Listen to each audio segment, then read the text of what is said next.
the Z-Locked Challenge. The rules are simple.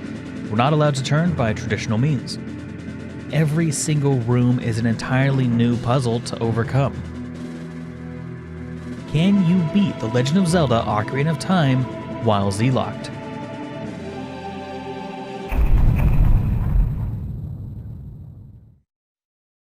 Hey there friendos, Newbornkilik here, welcoming you back to the Z-Locked Challenge. Last time we defeated the incredibly difficult Morpha boss fight, and we're able to move on to likely the hardest level so far in the Fire Temple. If you missed the first few parts, I would recommend watching those first. The rules of this challenge will be in the description, but we explain all the tricks in detail as they come up in the run. Also, we decided to switch to the Redux version of Ocarina of Time from here on out. It just looks nicer and gives us boots and Ocarina on our D-pad. Otherwise, it gives no benefit to our challenge. By the way, I'm not hyping up the fact that this is the most difficult part of the run so far.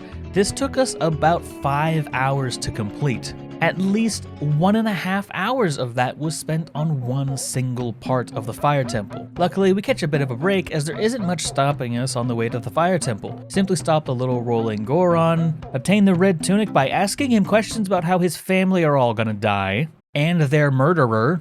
This will allow us access into Darunia's chambers. If you need to, you can use the shop to change your angle to a more favorable one and uncover the secret exit. Make our way into the volcano to find Sheik, which will give us the Bolero of Fire, and move into the Fire Temple. The Fire Temple starts out deceptively easy. These little ledges along the stairs will allow us to ledge turn as we wish in this room, making this room pretty much free. Obtain the first key near the boss room and promise to release the rest of the Gorons, which we'll see. Navigating these pillars in the room can be quite a pain, but with some patience and forethought, you can avoid a fiery death. Or just run through the lava. It doesn't really matter. The next room with the moving platforms is where things can get a bit tricky. Luckily, most of the platforms are far enough away from the lava to allow for ledge turning, letting us navigate this room fairly easily. Well, easy when you consider our restrictions, of course. Even though we can select our angle relatively freely in this room, the obstacles still make it quite a pain. Something to note, I would recommend getting the chest before talking to the Gorons. I know you don't really have to release the Gorons, but I'm a big softie. They just always look like they're having such a good time, you know? Just jovial guys. The cutscene of them leaving will usually give you an awful angle to get the chest, so it's just a small optimization that you'll see throughout the Fire Temple.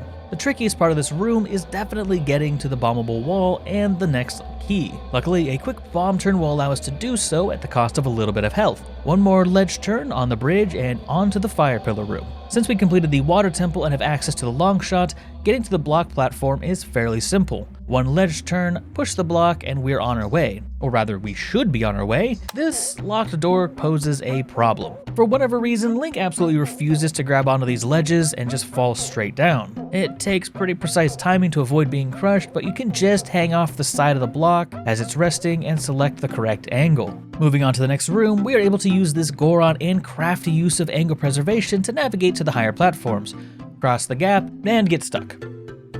Well, what now? After a bit of tinkering, we found that if you hit the switch while standing in this exact spot, Link will just kind of randomly turn toward the block for some reason. Not really sure why that worked, but hey, we take those. Some tricky looking jumps and a few ledge turns, and we're able to drop a bomb on the switch.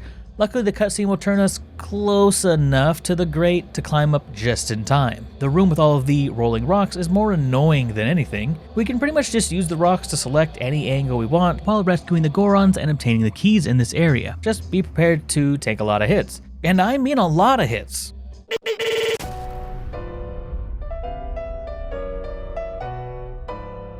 Now, I made a bit of a mistake and entered this terrible room a little bit early. There is no reason for us to be in here, we lack a key. I forgot all about that, and as it turns out, that would be a huge mistake. Navigating this area is very difficult. Link refuses to grab the ledge, and keep in mind, if we fall here, it pretty much takes us back to the beginning of the temple. Skipping forward a bit to when we actually have the proper keys, which was obtained very easily in the rolling rock room, I let the fireball hit us once just to give us a slightly better angle to navigate through here. Not to mention, if we take the hit now, we don't have to worry about taking it in a much worse spot. Taking that one hit from the firewall would end up making this basically free up until the end, which is where we have to resort to some bomb turning and some precise ledge turning, knowing that we'll need our last bomb in the next area. Bombing the floor and and rescuing the Goron gives us a nice shortcut back to the top floor and gives us the perfect angle to climb back up the grate where we need to go for the next key. Now is the time to prepare for the most mentally draining and difficult part of this temple,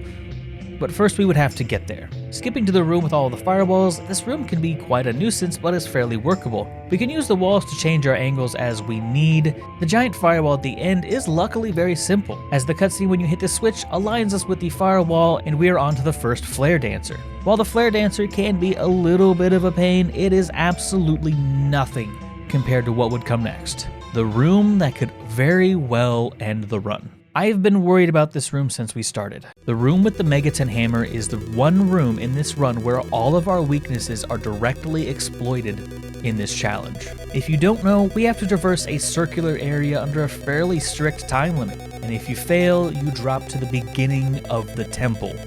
If that sounds harsh, it's because it is. A little bit of background information, this is actually our second Z-Locked run. However, in the first run I allowed item turning, which Chat and I ended up calling Kojiro turning because we used Kojiro for most of the run. Item turning, while it's not available everywhere, allowed us to select an angle of our choosing while not breaking our rules. But most importantly, Kojiro turning freezes time. Even with this mechanic, this room would almost end the run.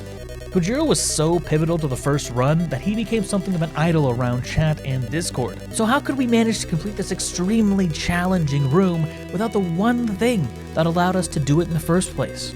We tried many things.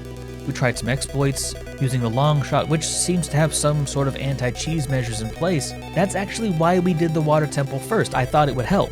Now, you have been seeing some of the failed attempts in the background, and might be seeing why this is so difficult. Yes, eventually we resorted to save states because it was just taking so long, and in the end it would literally come down to one small phrase that gamers like to throw around quite frequently. Just get good. You just need a perfect run. I really can't express in video form how difficult this was. We had to find the perfect spot to hit the switch, the perfect spot to rotate, and have very precise movement throughout the entirety of this area.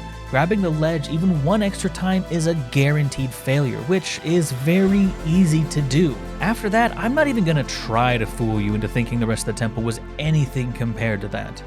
I mean, it's still the challenge we have, so it's still fairly difficult, but compared to that, the rest of the temple is a cakewalk. With that said, let's skip ahead to the boss, Volvagia. Or however you say it. Is it Volvagia? Volvagia? Volvagia. Volvachita? How do you say it, chat? I actually legitimately don't know. But would Volvagia pose a challenge for the run? Well, actually, kind of, yeah. Finding a time to Z-Lock in this fight is pretty easy as they spend a lot of time underground. They can do massive amounts of damage with their fire breath, so mistakes are quite costly, especially with our low health count. Luckily, this fight turns out to be fairly vanilla, just a little bit more challenging as we are Z-Locked. For those of you that don't know, you can actually hang off of the side and pretty much negate the entire rock section, making this actually pretty simple. Interestingly enough, this is the simplest boss to do without locking onto them, barring maybe King Dodongo. I wouldn't necessarily call the fight easy, but at no point do you have any reason to really lock onto the boss. With that, we are given the Fire Medallion and can make our way to the Spirit Temple. Would the Spirit Temple actually pose a challenge to our run? That, my friends, is a story for another time. Thanks so much to my patrons, channel members, and Twitch supporters. Coincidentally happens to be where we filmed this as well. This was all done live on Twitch. Anyway, I'm Newbornkilik, and I will see you in the next Z-Lock challenge. I'm out.